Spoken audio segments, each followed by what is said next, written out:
Grandes mestres, vamos começar então aqui com tudo, sem medo de ser feliz? Gente, para a gente começar, eu fiz questão de começar com a mesma imagem que eu iniciei a aula sobre o governo de Ernesto Geisel, que foi o penúltimo governo da ditadura. A nossa última aula, se vocês lembram bem, eu coloquei uma fotografia com ele em cima do carro, fazendo desfile, em Brasília, naturalmente, o que mostrava essa relação de falsa construção ou falso aparato democrático que a ditadura tentava construir para o povo. Como vocês bem sabem, gente, Geisel, ele foi eleito numa situação muito complicada, muito complicada. Ele teve que competir com o anticandidato Ulisses Guimarães. Foi uma discussão que nós fizemos muito pontuais na última aula. E por que foi muito complicada a entrada de Geisel? Porque Ulisses Guimarães, nas eleições de 1974, na campanha de 74, ele saiu pelo Brasil narrando tudo o que era a ditadura. E aí vocês devem pensar, mas como assim? A população brasileira não sabia o que era a ditadura? Não, amores. A população brasileira não sabia. A única coisa que a maior parte da população brasileira via era a televisão, e a televisão era concentrada pela ditadura, uma vez que os órgãos de censura estavam postos. A população brasileira via o que a AERP sempre colocava. Então, quando você vê a posse de um presidente sobre um carro andando bonitinho, dá uma impressão que está tudo muito bem, que está tudo muito estável. Quando o Geisel ele entra nesse resultante bem conflituoso com o anticandidato Ulisses Guimarães, que era da oposição consentida, sempre lembrando que o bipartidarismo durante a ditadura era um bipartidarismo bem biônico. Ele mostra essa falsa impressão de estabilidade democrática. É claro, gente, que para a gente fazer esse trânsito de Geisel para Figueiredo, nós temos que entender que Geisel, embora a historiografia o coloque como castelista, como moderado, Geisel não fora tão moderado assim. A começar pela morte do Vlado, pela morte de Vladimir Herzog. Aliás, aí a gente tem que abrir um parênteses muito importante. Como vocês bem sabem, os Estados Unidos foram um grande financiador da ditadura, não só brasileira, como da ditadura latino-americana. É claro que nas ditaduras do Cone Sul, ele financiou muito mais. E por que o governo de Geisel é algo muito curioso? Porque o governo de Geisel, ele vai necessariamente romper com as relações comerciais apenas que o Brasil tinha com os Estados Unidos e vai se aproximar, por exemplo, de adversários políticos dos Estados Unidos.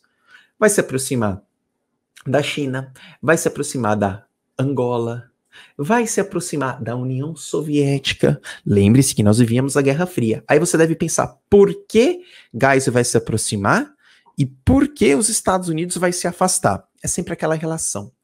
A morte de Vladimir Herzog, ela não tocou só o Brasil, ela tocou o mundo. Inclusive, a ONU abriu os olhos do mundo acerca do que estava acontecendo aqui no Brasil. Os direitos humanos pediu relatórios para a ditadura para mostrar como eram articuladas essas coisas. Por mais que os militares tentaram camuflar ou tentaram disfarçar a morte de Vladimir Herzog, apontando-a como um suicídio, e a gente sabe que não fora, os Estados Unidos não queria ficar colado a isso, então ele se afasta. Tal como ele sempre fizeram ao longo da história. Então ele financia. Na hora que o bagulho está ficando feio, ele se afasta. Eu quero abrir um parênteses para a gente fazer essa relação com os Estados Unidos, que é muito curioso. Olha só, a gente pega o lance dos Estados Unidos, eu acho muito legal. Ele massacra o continente europeu durante a Segunda Guerra Mundial. Ele massacra as armas que eram utilizadas na Segunda Guerra Mundial, muitas de origem estadunidense. E depois da Segunda Guerra Mundial, os Estados Unidos entram no continente europeu via Plano Marshall, exatamente para se desvincular das mortes que ele fizera e ajudar na reconstrução do continente europeu. Sabe aquela coisa de sempre o bonzinho? A gente pode fazer uma outra relação com o Japão. Os Estados Unidos basicamente joga 2 bombas, não é, em cima do Japão, Nagasaki e Hiroshima, e depois os Estados Unidos entram com um plano Colombo de reconstrução do Japão, ou seja, parecendo que está tudo bem. Do mesmo modo que os Estados Unidos financiam as ditaduras e depois entra com a abertura e a liberação de crédito para essas nações se recuperar. Isso é uma política muito comum. Então, o governo de Geisel sofre com essas instabilidades. Então, você tem uma você tem uma opinião pública cobrando do governo de Geisel, você tem o milagre econômico de fato chegando ao fim, como vocês bem sabem, o milagre econômico ocorrera na sua grande expansão no governo Médici, que foi um milagre feito a partir da contração de empréstimos, isso é fato. E você tem os movimentos, sobretudo operários, movimentos sociais, movimentos estudantis ganhando força. Afinal, Ulisses Guimarães, ele conseguiu articular a oposição. E por isso que eu começo a aula de hoje do mesmo modo que eu comecei a outra aula, com essa fotografia. Enquanto na outra aula eu trazia Geisel, agora eu tenho aí, descendo a rampa do palácio, Geisel e Figueiredo. Lembrando que a indicação de Geisel, a eleição de Figueiredo, foi uma eleição também pau a pau.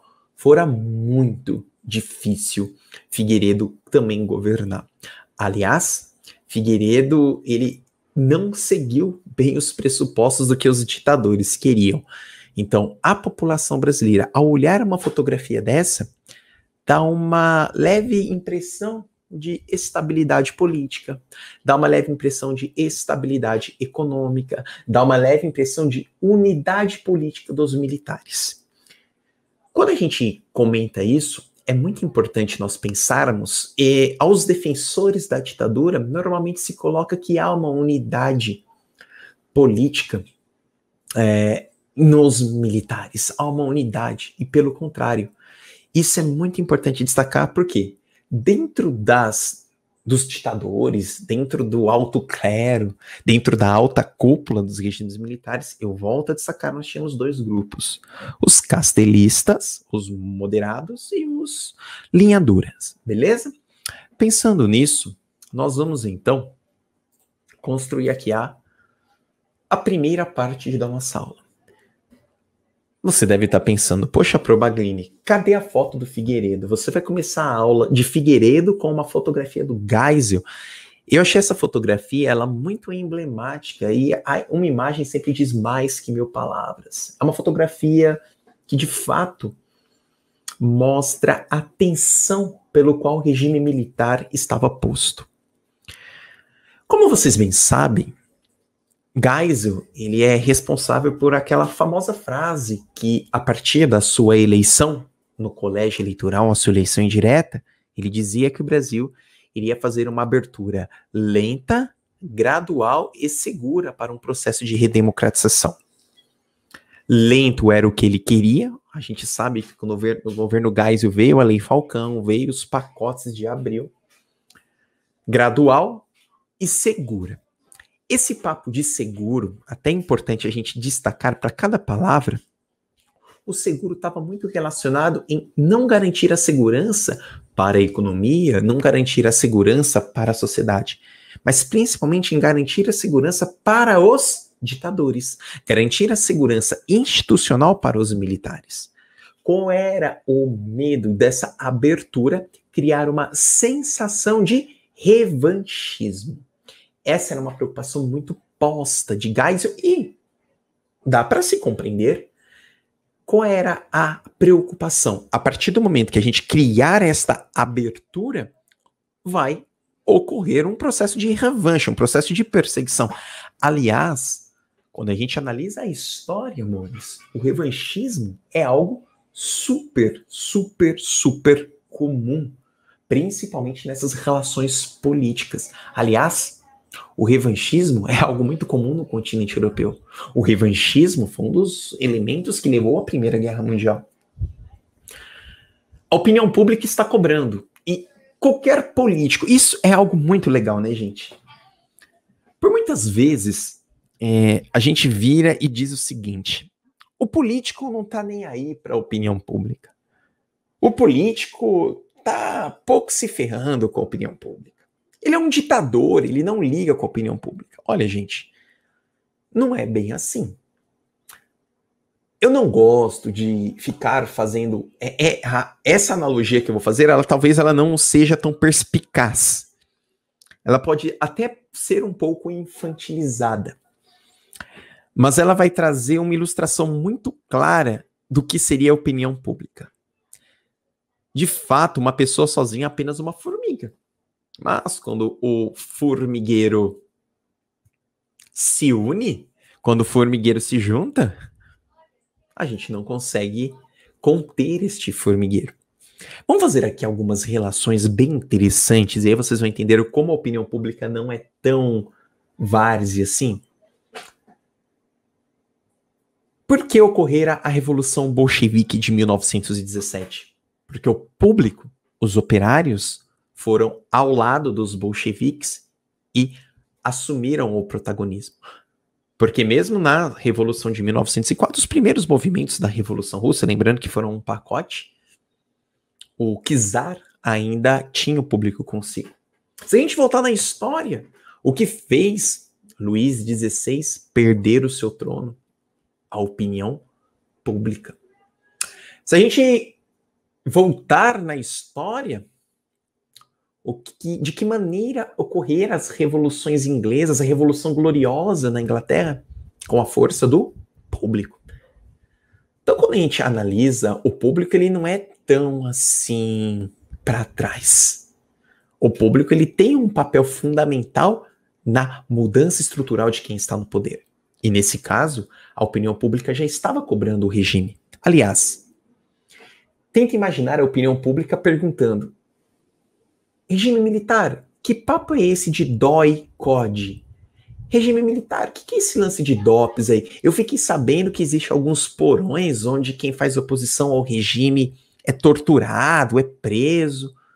Eu fiquei sabendo que tem alguns professores da Universidade de São Paulo, da Universidade Federal do Rio de Janeiro, que foram expulsos de sala de aula e não estão mais.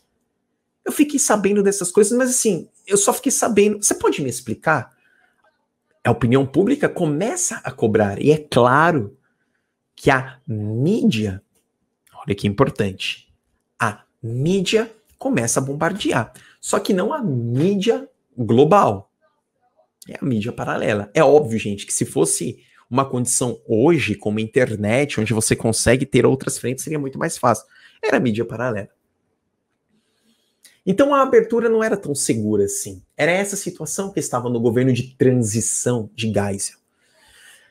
E você precisava de dar uma resposta para a população.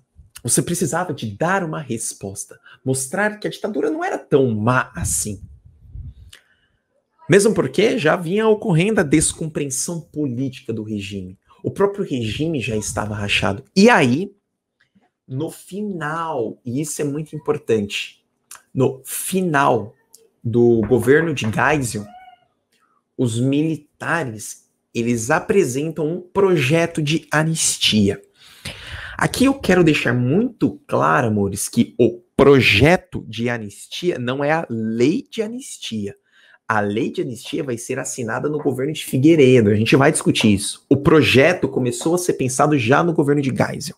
Aliás, o projeto de anistia, ele sucede os pacotes de abril. Os pacotes de abril foi um temor para a oposição muito grande, principalmente quando o Geisel fecha o Congresso e fala: a partir de agora, a presidência continua sendo eleita indiretamente e vai ser de 6 anos no Brasil. Ô, Xuxô. Ah, pô, só que a opinião pública tá cobrando. Ele fala: então vamos fazer o seguinte, tem um projeto de anistia, eu vou começar a perdoar. Só que assim, gente, quando a gente começa a pensar nesta relação de anistia que a ditadura estava pondo, qual é a primeira coisa que a gente tem que considerar? Ora, vai dar a anistia para todos. Anistia é perdão, tá bom, amores? A gente fica com essa, às vezes com essas complicações no nome. Anistia é perdão. Então, basicamente, eu vou perdoar. Eu vou perdoar aqueles que, porventura, foram contrários à ditadura. Eu vou perdoar aqueles que lutaram pela democracia. Eu vou perdoar aqueles artistas que falavam mal da ditadura. Mas eu também vou perdoar os torturadores. Eu também vou perdoar os ditadores. E aí entra uma discussão muito legal, porque você vai perdoar aquele que nunca foi julgado? Como que você perdoa aquele que nunca foi julgado?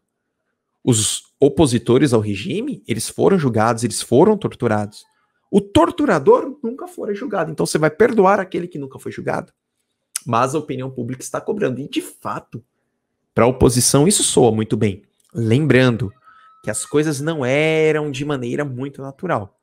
Porque vocês bem sabem, as eleições parlamentares de 1974 aumentou em número expressivo o Congresso em cima, acerca da oposição. Porque se as eleições de 74 não tivessem tido essa repercussão, talvez estaria do mesmo jeito, fortalecendo ainda a linha dura. Hora de passar o pano. Essa lei de anistia é quase que uma passação de pano mesmo. Isso não tem como. É muito louco a gente pensar como assim. Aqui, amorecos, eu fiz 2 pacotes com vocês. E para nós iniciarmos a este processo de discussão da anistia, que vai basicamente carregar o governo de Figueiredo, a gente tem que separar em 2 pacotes aqui. Embora a lei de anistia fora assinada em 1979, os movimentos pela anistia já aconteciam desde o golpe de 64. E aí eu quero trazer a charge, essa tirinha de Enfio. Enfio, jornalista, chargista, escritor, foi um dos grandes símbolos. Então ele basicamente mostrava via suas charges o que estava acontecendo e numa linha extremamente crítica. Aliás, as charges de Enfio vão ilustrar a campanha das diretas já. Eu acho essa charge muito legal, porque ela traz exatamente aquela relação da força, não da unidade, da força do coletivo. Eu posso, tu podes, ele pode, nós podemos, vós podeis, eles podem. Eu posso. É uma linha de provocação muito grande, porque se você analisar até 1, 2, 3, 4, 5, até a quarta formiguinha é nós podemos. Depois retorna para quem pode. Então, no fundo, quem ainda estava a administrar eram os militares. As campanhas de anistia já aconteciam há muito tempo. O início da campanha de anistia, amores, meu filho agora ele tá chorando, caso vocês escutem alguma coisa, ele tá reclamando, tá bom? A campanha de anistia começou ali com o movimento feminino pela anistia em 1975. O que foi este movimento feminino pela anistia?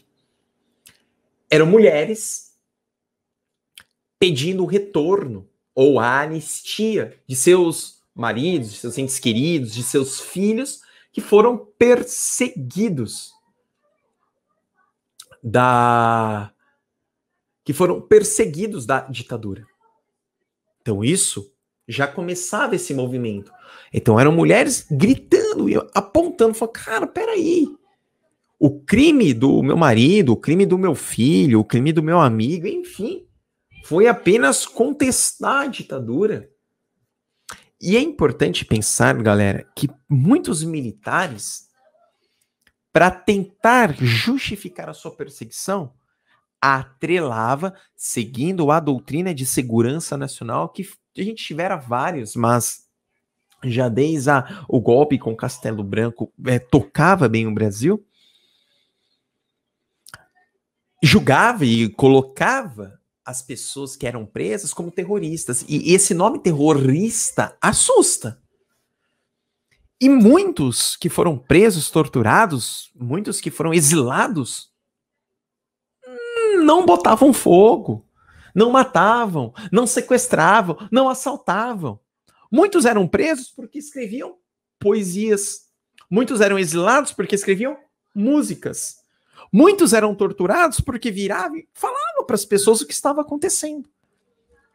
Então a gente tem que começar a separar, falar, mas se foi preso, alguma coisa fez. De fato, ele fez. Mas ele não assaltou, ele não torturou, ele não fez nada. A gente tem que começar a analisar isso. Em 77 começam manifestações estudantis. Aliás, as manifestações estudantis eram todas em linhas clandestinas, tá bom? Mesmo porque quando há o golpe, a União Nacional dos Estudantes, a UNE, ela é lacrado, ela é fechado, tá bom? Então todos os encontros entre os estudantes eram sempre na clandestinidade. E muitos destes encontros, quando descobertos, acontecia, e aí você já imagina o que vinha a acontecer. E aí nós vamos ter, no ano de 1968, acho que talvez aqui, e aí é um ano que antecede as propostas, que antecede as discussões do projeto de lei de anistia, o encontro em Salvador, o Comitê Brasileiro pela Anistia. No Comitê Brasileiro pela Anistia, inclusive, a Ordem dos Advogados do Brasil está articulando lá também. E talvez vai ser o movimento mais importante para que pressionasse o governo a pensar em anistia. É claro que o projeto vai sair no governo de Geisel e a lei vai ser assinada no governo de Figueiredo em 79. E é nesse Comitê Brasileiro pela Anistia que nós vamos ter a emblemática frase, que inclusive esta frase vai virar campanha, vai virar faixa, vai virar objeto de luta, que é a anistia ampla, geral e irrestrita. Ampla, geral e irrestrita.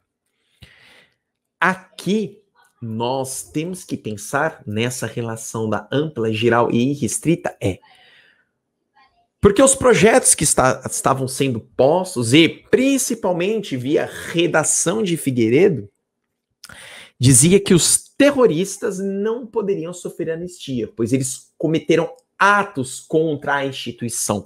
E enxerguem aqui a instituição militar. A luta pela anistia sempre se dava a luta. Então, o Comitê Brasileiro de Anistia queria uma anistia irrestrita. Cara, vamos anistiar todo mundo. E a gente chega a isto. Uns são mais que os outros.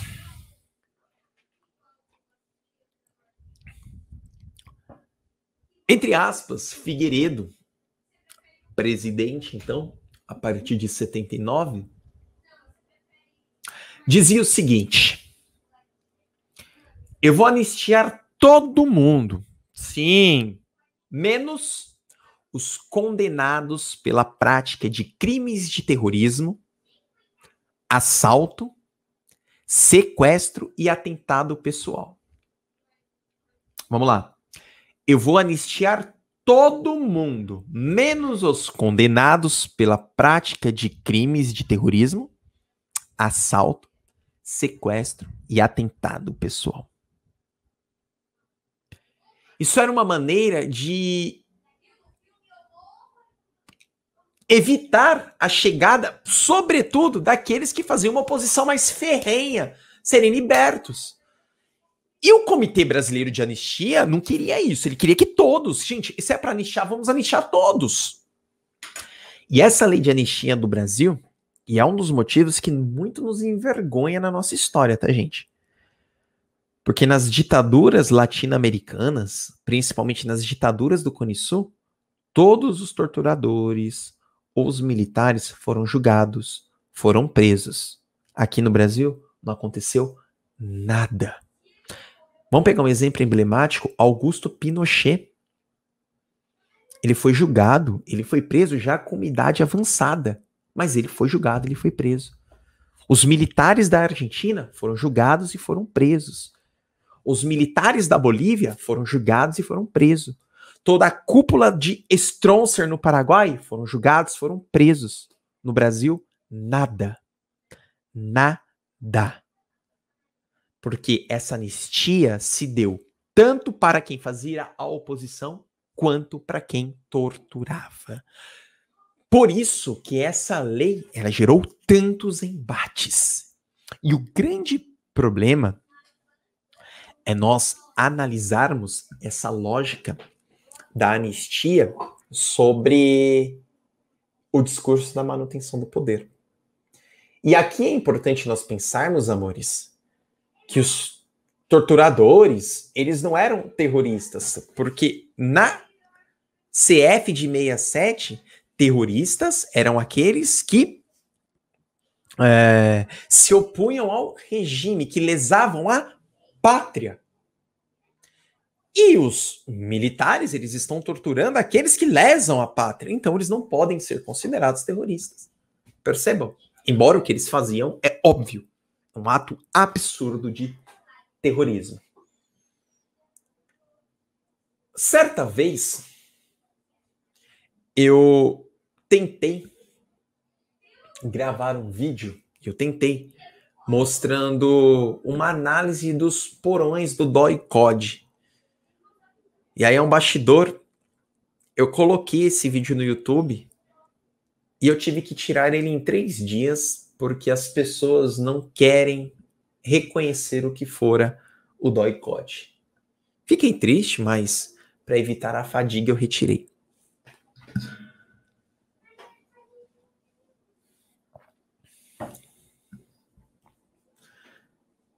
Mas, mesmo com isso, o projeto começou a ser votado em 1979. Amores, aqui é importante.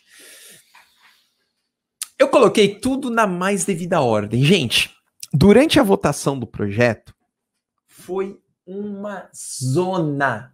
Foi uma zona. Mas, porque você tinha, durante a votação, muitas pessoas que tiveram seus familiares mortos, presos, exilados, levantando placas e fotografias, vocês podem analisar nessa primeira fotografia, dentro do Congresso. Toda hora que um político, principalmente da Aliança Renovadora Nacional, que era o partido do governo, subia na tribuna para discursar, eles eram vaiados e chamados de assassinos. Absurdo. Galera, assassino! Só para vocês terem ideia, um pouco antes da votação, na rampa do Congresso, uma galera se juntou lá para, na hora que os políticos do Arena passassem, a galera falar assassino mesmo. A galera da Arena ficou sabendo e entraram por trás. Só que quando eles foram por trás, a galera tava lá em cima. Uma das cenas mais emblemáticas é quando o coronel do Arena, Coronel Erasmo Dias, sobe na tribuna para defender o não voto à anistia. Ele é vaiado, porque ele era o secretário de Segurança Pública de São Paulo.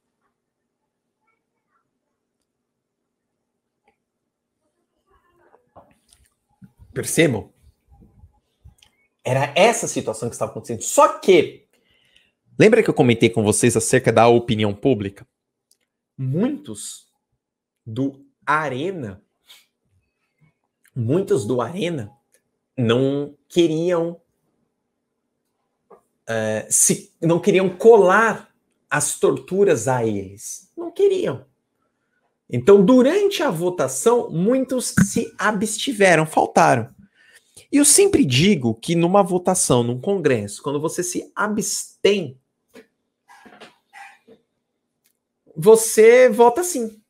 Você vota sim. Ou você é um grande cagão. Essa é a real. Ou vota sim ou vota não.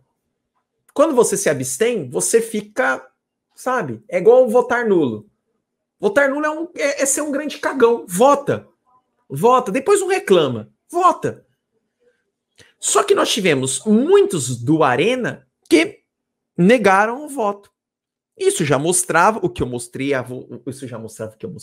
mas isso já apontava, prestem atenção, a descompreensão política que o regime estava passando. E nesse mesmo ano, e aí é onde a gente vai, aqui é algo muito importante, porque nesse mesmo ano vai ser aprovada a Lei Orgânica dos Partidos. Olha só. Lei orgânica dos partidos. A gente tinha uma situação muito complicada. Então, nesse momento, nós temos uma crise institucional, nós temos uma crise partido, né, política partidária, e nós temos uma crise econômica. A gente não pode esquecer que, para além de tudo isso, a crise econômica estava instaurada. O mundo ainda estava vivendo os reflexos da crise do petróleo. Nós tínhamos uma conta pesadíssima a pagar, resultado do milagre econômico.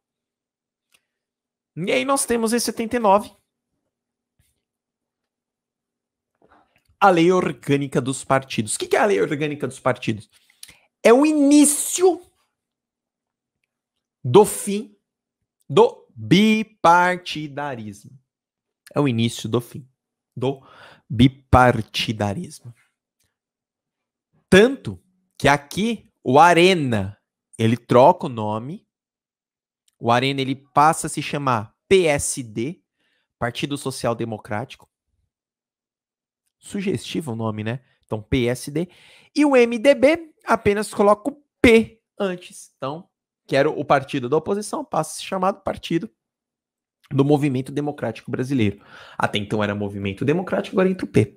Mas eu acho muito curioso, né? A Aliança Renovadora Nacional passando a chamar Social Democrático. Mas tá posto. Essa lei orgânica é muito legal porque começa a mostrar o quanto a chapa está esquentando. E essa segunda fotografia é do Figueiredo assinando a lei de anistia. Importante, gente. A gente tem que analisar duas lógicas dessa lei de anistia. Primeiro a gente tem que pegar e sempre olhar o livro que nós estamos a ler. Por quê? Eu vou colocar 2 pontos de vista, porque eu acho que é muito interessante a gente ampliar isso, tá? Olha só. Primeiro ponto de vista, grandes mestres. Figueiredo, um grande herói pela luta da redemocratização do Brasil. Ele lutou contra os ditadores e mesmo assim assinou a anistia. É um ponto de vista. O outro ponto de vista é, ele assinou, mas aqueles que foram torturados também foram beneficiados. Logo, ele criou um grande colunho político com os militares, uma vez que ele era um general. E Figueiredo é um caso muito curioso, porque certa vez, numa entrevista, ele dizia que ele preferia cavalo a gente. Figueiredo. Essa entrevista tem nos vídeos perdidos no YouTube. Põe lá, Figueiredo prefere cavalo a gente. Ele fala, eu prefiro cavalo a gente. Então era este presidente que preferia um cavalo a pessoas. E tá aqui a fotografia dele assinando a lei de anistia. E aí eu quero essas duas relações. Amores, eu peguei essas duas imagens, e aí até para trazer as fontes para vocês, do site do Senado Federal, tá bom? No site do Senado Federal. E aí, são trechos do documento, da mensagem que Figueiredo mostra. Olha só, aqui é eu quero que vocês façam essa construção. Então aqui é uma ideia que eu posso mostrar e glorificar Figueiredo. E do outro lado é uma ideia da oposição. Vamos lá, olha que interessante. Figueiredo, então, na sua carta diz: a anistia é um ato unilateral de poder, mas pressupõe, para cumprir sua destinação política, haja na divergência que não se desfaz, antes se reafirma pela liberdade. O desarmamento dos espíritos pela convicção da indispensabilidade da coexistência democrática. A anistia reabre o campo de ação política. Enseja o reencontro, reúne e congrega para a construção do futuro e vem na hora certa. Senhores congressistas, o projeto de anistia que, com fundamento no artigo 57, item 6, combinado com o inciso 2º do artigo 51 da Constituição Federal, envia a consideração de vossas excelências na convicção de que pratica um ato significativo e profundo, o ato histórico de anistia, com a mesma serena confiança com que, na informalidade da vida cotidiana, estenda a mão a todos os brasileiros. 27 de junho de 79. Então, olha só, nossa, Figueiredo tá lutando, tá trazendo uma ideia de unidade. Aí você vai pro lado.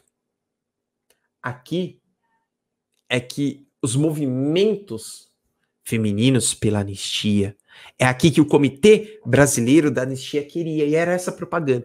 Não queremos liberdade pela metade.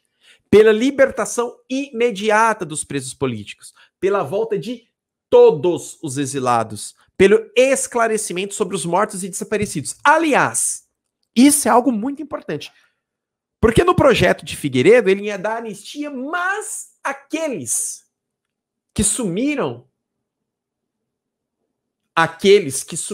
continuariam sumidos, e a ditadura não precisaria de dar satisfação para o grande público.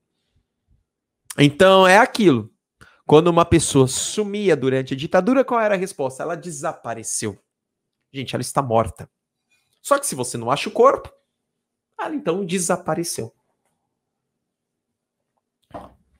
E era isso que a galera estava lutando. A anistia era a campanha ampla, geral e restrita, porque eles estavam mediando. Peraí, gente, se você vai libertar e vai dar anistia, coloque-os, as pessoas que torturaram, para falar o que elas fizeram. Onde estão os corpos? Vou fazer uma relação aqui. Seria tipo um julgamento de Nuremberg. O que foi o julgamento de Nuremberg? Não foi um julgamento dos nazistas? Os nazistas sentaram na cadeira dos réus e começaram a falar tudo. Aqui não teve isso não, velho. Não teve julgamento. Simplesmente anistiaram, falaram, vamos fazer o seguinte, aquela coisa passou o pano, tá bom, ninguém viu nada, tá tudo certo, volta.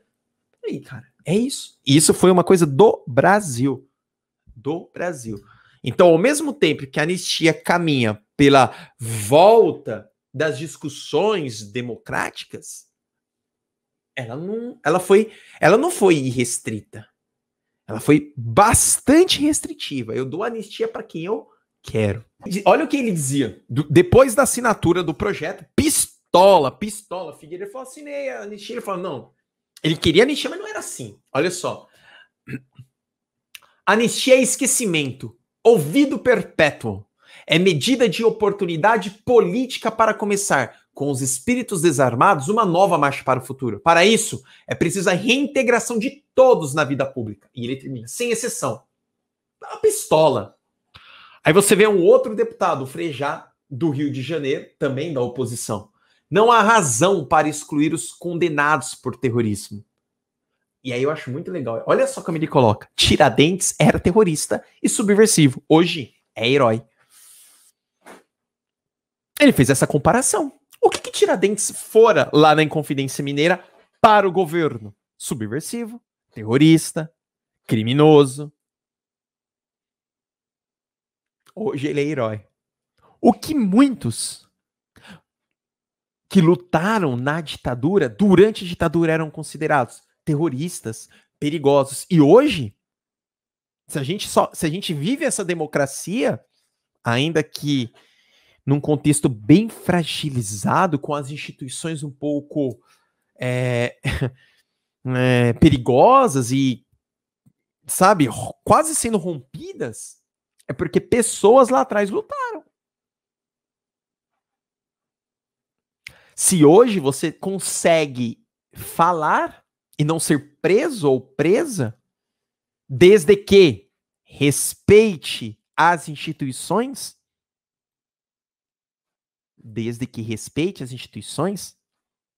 é porque pessoas lutaram por isso. Lembrando que a luta pela liberdade de expressão regulada no artigo 5º da Constituição, isso é importante a gente pensar, cabe o seu direito em respeito à liberdade do outro. Porque tem gente que confunde liberdade de expressão, eu tenho a liberdade de expressão, eu posso sair falando qualquer coisa. Não, cara. A tua liberdade está segura ao direito do outro. Então, se você fere o direito do outro, atinge o outro, isso não é liberdade de expressão. Vamos lá. Querem bombas? Tome bombas. O que acontece? lá vai. Amores, a linha dura dos militares, e você já bem sabe, o principal símbolo da linha dura durante o regime militar foi o ato institucional número 5, que trouxe aí uma forte centralização do poder executivo, que basicamente cassou mandatos, fechou o Congresso e basicamente colocou o Brasil sempre no estado de sítio. Isso é uma representação do ato institucional número 5.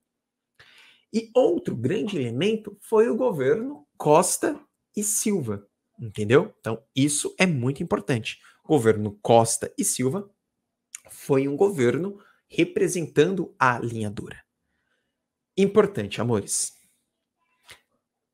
Lembra que eu comentei a vocês que um dos motivos ou uma das justificativas que colocavam para ter a ditadura no Brasil era a limpeza da corrupção, a reestruturação da moral, a reestruturação da família e a eliminação de qualquer contexto comunista.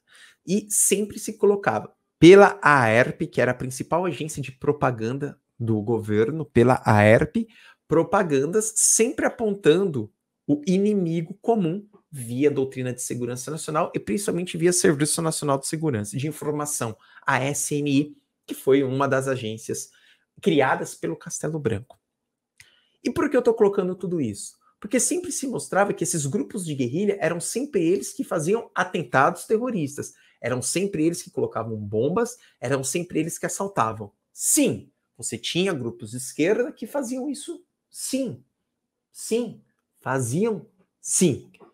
Mas você tinha grupos de extrema direita ligados ao governo que também jogavam bombas. Inclusive, Costa e Silva, no interior dos quartéis, articulou o que nós chamamos hoje de Aliança Anticomunista Brasileira. E essa Aliança Anticomunista Brasileira só vai aparecer mesmo, muito importante, só vai aparecer mesmo depois da reunião dos comícios da verdade. Beleza? E aí eu quero mostrar uma coisa aqui para vocês, amores, que isso acaba sendo muito importante.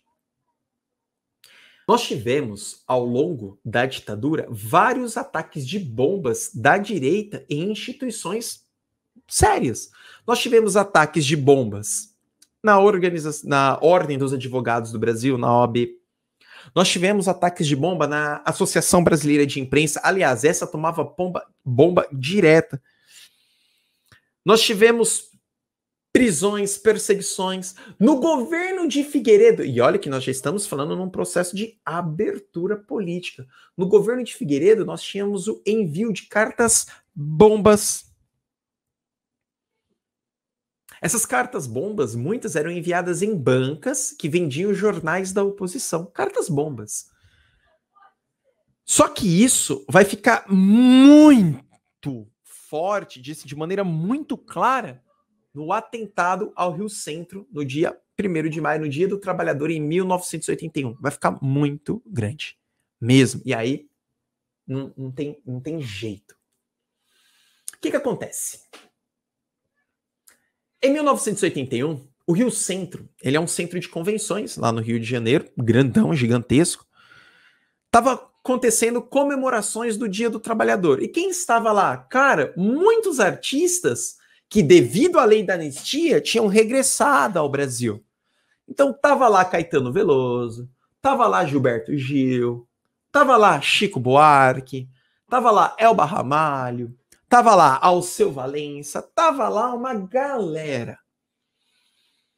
Só que por cargas d'água houve uma pequena falha neste atentado. E aí você vai ter duas mortes, 2 militares morrem no carro. A bomba explode no colo do sargento Guilherme Pereira Rosário, que morre na hora. E o capitão Wilson Dias Machado, ele sofre apenas ferimentos. Ele estava ao lado, ele não morre.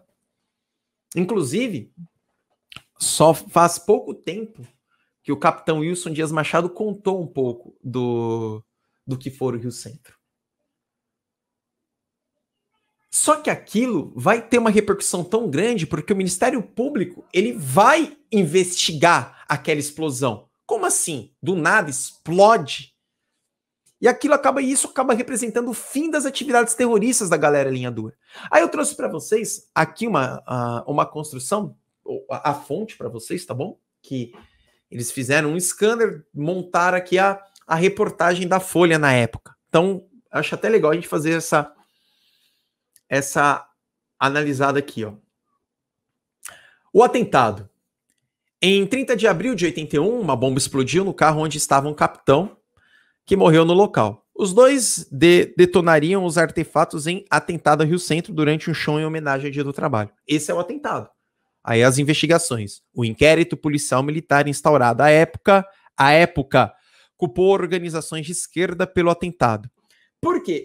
Isso era a ideia. Deixa eu só mostrar. Qual era a ideia depois das investigações? Vai explodir, aí viria o governo, a alta cúpula da linha dura, e tá falando, tá vendo? Isso foi um atentado da esquerda, isso foi um atentado dos comunistas, tá vendo a necessidade de não abrir para uma democracia? Lembrando que em 81, as discussões parlamentares, desde a lei da anistia, já estavam muito fortes. É óbvio que a linha dura não queria. A farsa foi desmontada posteriormente, mas até hoje ninguém foi punido. Aliás, como ninguém.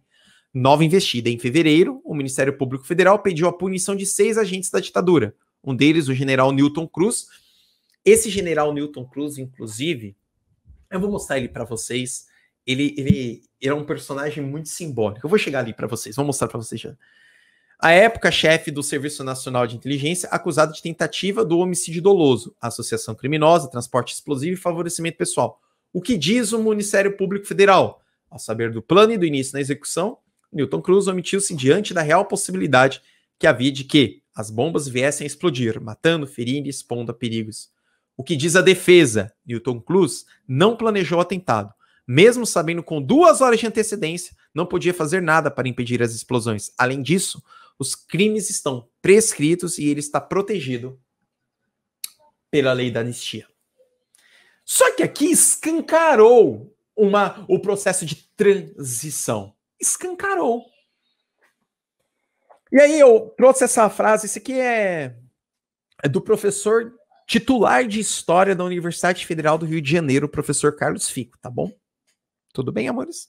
Para quem for fazer História na Federal do Rio de Janeiro, pode ter aula com ele. Lembra do lance? Essa colocação de um dos livros dele eu acho muito legal. Ele põe o seguinte: o rodízio de generais na presidência da República foi marcado pela frustração de seus antecessores. Você vê a zona que era, galera. Castelo Branco não pôde escolher seu sucessor, pois teve de aceitar Costa e Silva, que se impôs como candidato com o apoio da linha dura. Apesar, gente, Castelo Branco não pôde, mas quem favoreceu a assinatura tanto do AI-4 quanto do AI-5 foi o próprio Castelo Branco. Então ele, ao entregar e aceitar os pedidos da linha dura, ele entrega também o governo militar para a linha dura. Costa e Silva adoeceu, e a escolha... Aliás, e é legal porque Castelo Branco vai morrer depois de um helicóptero. E aí é onde aquelas investigações sempre... Será que a morte de Castelo Branco não foi um atentado também? Costa e Silva adoeceu e a escolha de Médici foi feita por meio de consulta aos oficiais generais. Médici, entretanto, arrependeu-se de ter indicado Geisel. Aliás, se tem um dos maiores arrependimentos foi esse. Porque Médici, ele era da linha dura. E Médici, ele ficou pistola quando Geisel começa essas discussões de abertura política. Mas Geisel só vai ter essa discussão de abertura política exatamente porque Geisel perde o Congresso. Essa é real. Pois se sentiu traído na medida em que o novo presidente nomeou um desafeto seu, o general Goberi. Lembrando, gente, que o general Goberi, ele era um dos defensores da abertura política do país e essa nomeação de Goberi está muito relacionada ao afastamento do Edinar da chefia da polícia, da Secretaria de Segurança do Brasil, devido ao acontecimento com 2 figuras, com Vladimir Herzog e o operário Manuel Filho. Beleza?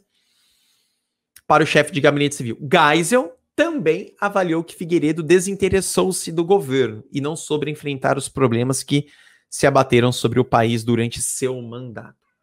Isso só vem mostrar que a alta cúpula que administrou o executivo do Brasil durante os 25 anos não se organizava. Não se organizava. E aí, amores, a massa foi para a rua. A gente tem algumas personalidades políticas muito importantes. Aí é importante. Na época, eram criminosos, eram opositores, depois a gente começa a discutir sobre uma outra perspectiva. E uma dessas personalidades políticas é o deputado pelo PMDB, óbvio, era o partido de oposição, o deputado Dante de Oliveira. O deputado Dante de Oliveira, ele apresentou um projeto em que daria fim às eleições indiretas e, portanto, o presidente deveria ser eleito a partir de eleições diretas, a partir da escolha da população. Essa emenda Dante de Oliveira, ela vai ser um dos símbolos muito grandes da abertura do Brasil. Vai ser o início do fim da ditadura. E desde o final da década de 70, muitos movimentos sociais começaram a se articular, principalmente com a lei orgânica dos partidos. Principalmente com a lei orgânica dos partidos, principalmente com a lei de anistia. E mesmo que a lei de anistia não fora tão assim irrestrita, ela deu condições de discussões políticas para o Brasil. Muitos políticos voltaram, Brizola voltou, que estava... tinha sido exilado, artistas de grande apelo popular voltaram, e aí ele apresenta isso. Como você tinha a lei orgânica que permitiu, que levou ao fim do bipartidarismo no Brasil, bem como a lei de anistia, a galera se sentiu mais confortável de ir às ruas. Só que o regime não esperava que o movimento das diretas já fosse se tornar um movimento muito grande.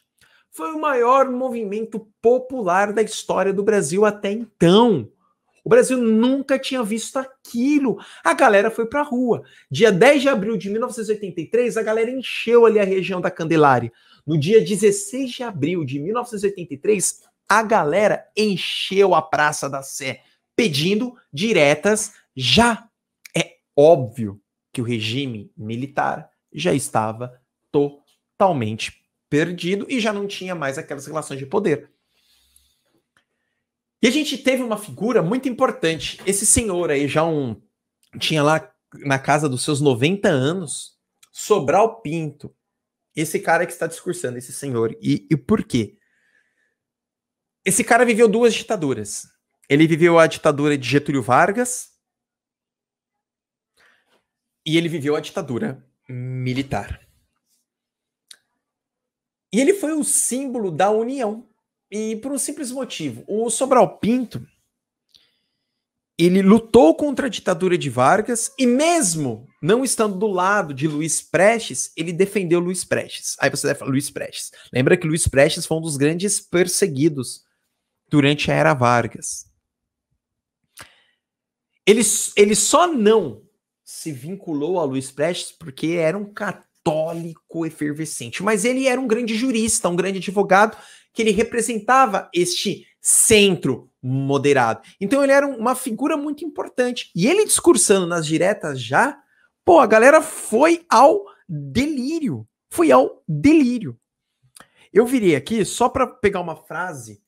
Eu tô com um livro aqui, muito legal, que ele no seu discurso, e aí a galera foi ao delírio, quando ele pega o primeiro artigo da Constituição, e ele diz, todo o poder emana do povo. Cara, a galera foi ao delírio.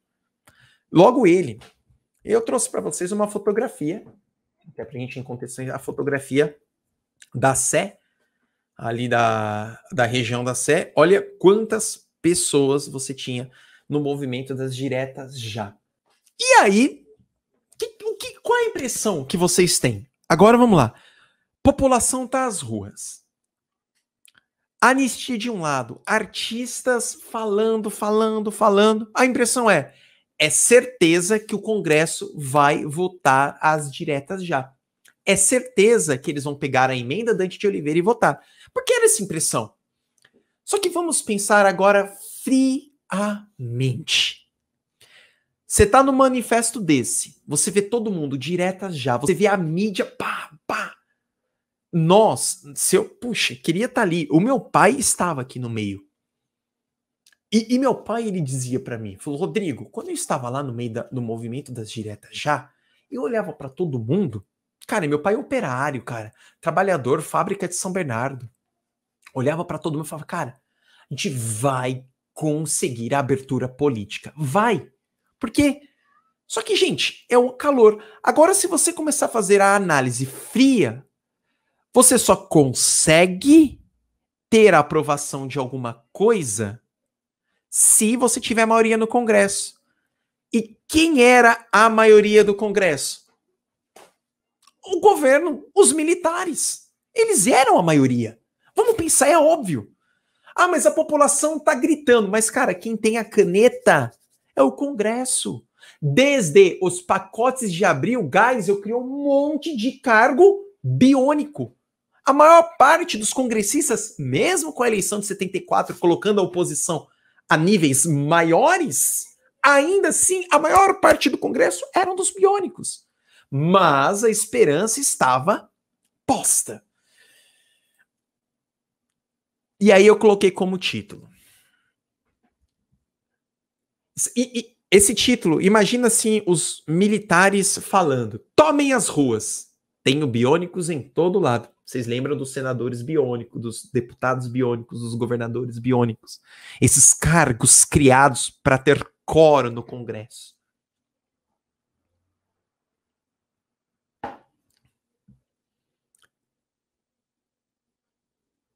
As diretas já, eu tive um déjà vu aqui.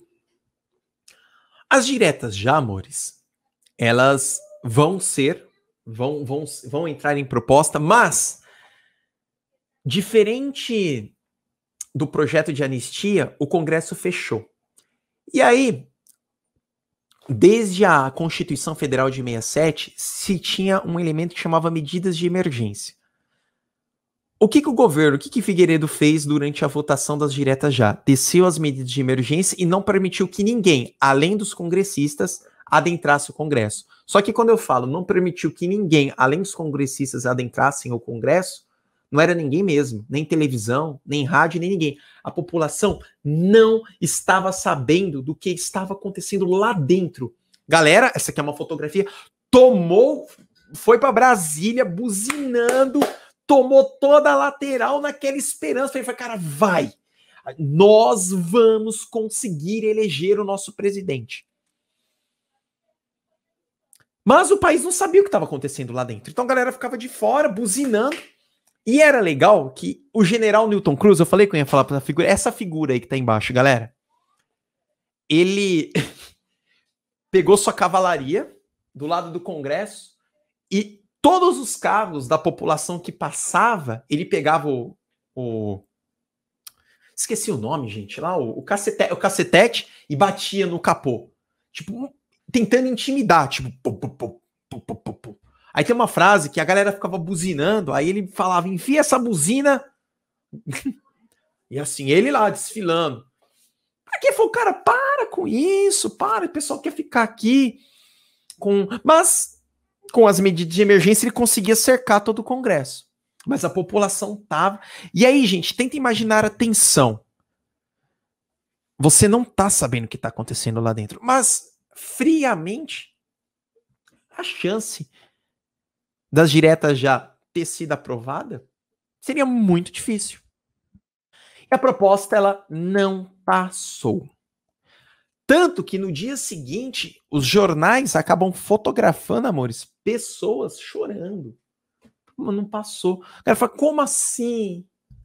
Como assim? A população foi pra rua, fez um movimento lindo, músicas, artistas. Cara, Mas uma coisa é fato. A proposta ela não passou.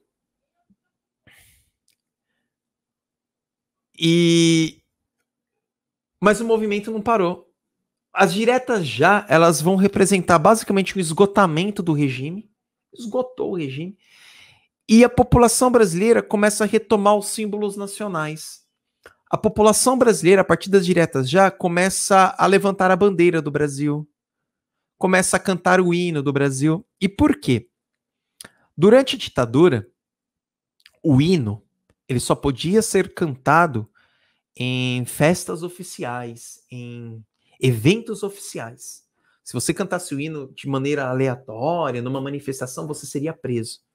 E com as diretas já, o hino começou a ser cantado de novo. Fafá de Belém era um grande símbolo nesse movimento, tá? A cantora Fafá de Belém.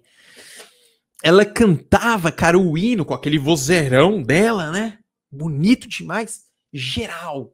Então cantava o hino e a população. A galera começou a gostar novamente do país. Porque se você curtisse o país, aquela relação, defendesse o país durante a ditadura, você podia também ser confundido com o apoio em apoiar os militares. Os símbolos nacionais estavam um pouco deturpados. Gente, vamos ver. Olha o que os militares fizeram com a seleção de futebol da Copa do Mundo de 1970.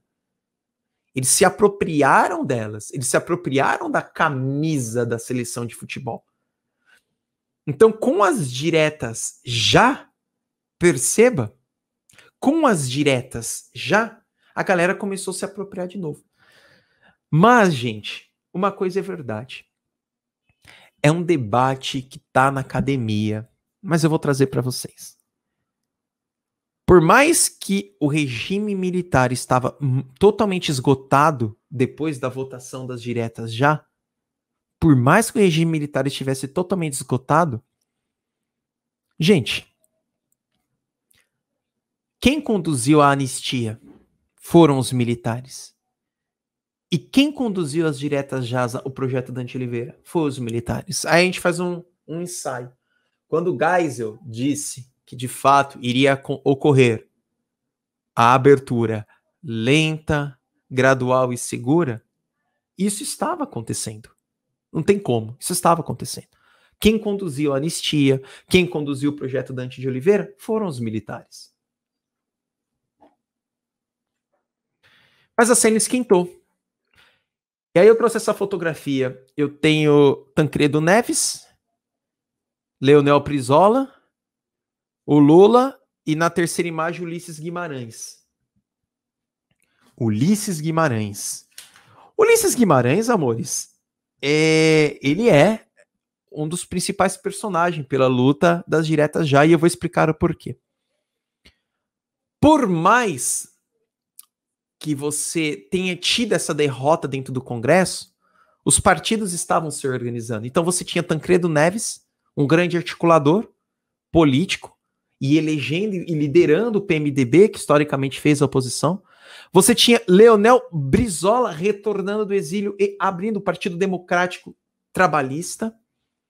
Você tinha Lula, um líder sindical de grande expoência no ABC Paulista, que já acalorava desde o final da década de 70, e você tinha também, dentro desse balaio de gato, o Arena, que é o que se tornou o Partido Democrático Social.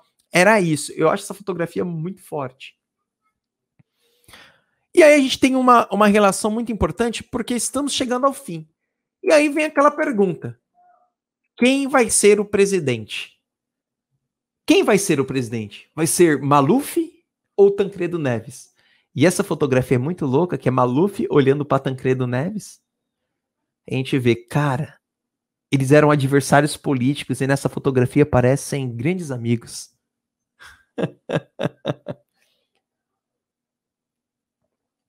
Isso sim é frente ampla, Lucas. A gente já pensou?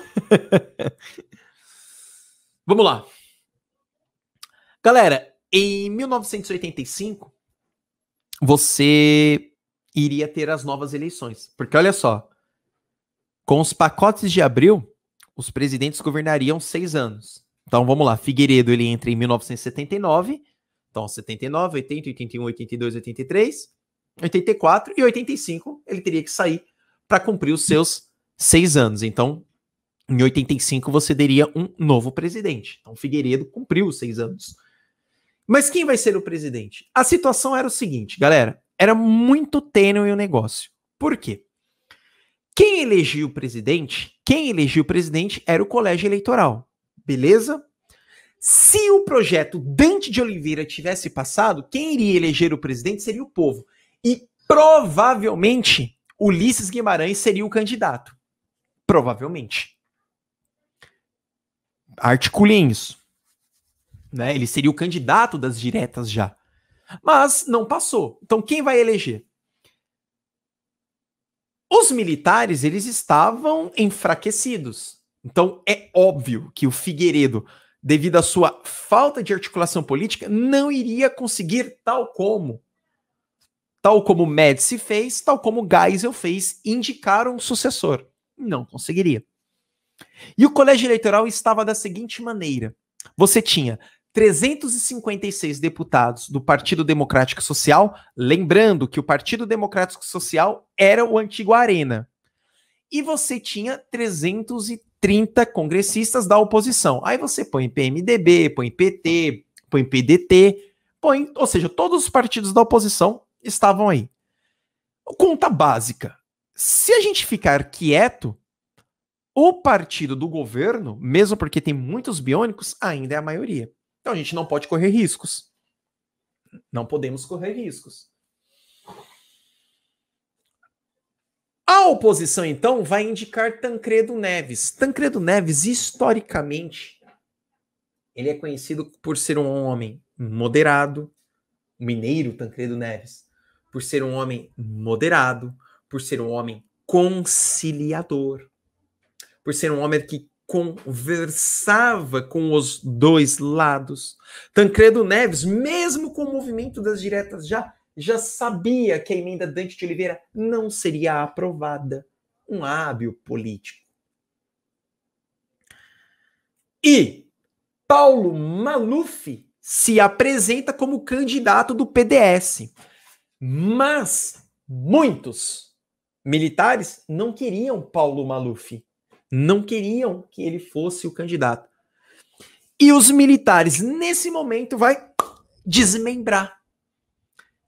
E vão entrar na chapa de Tancredo Neves. Tanto que, nesse momento que os militares se desmembram, José Sarney, representando o PDS, abre agora um outro contexto político, que é a Frente Liberal, e passa a apoiar o Tancredo Neves, tanto que ele entra na chapa de Tancredo. Tancredo como presidente, Sarney como vice e Maluf concorrendo ao PDS.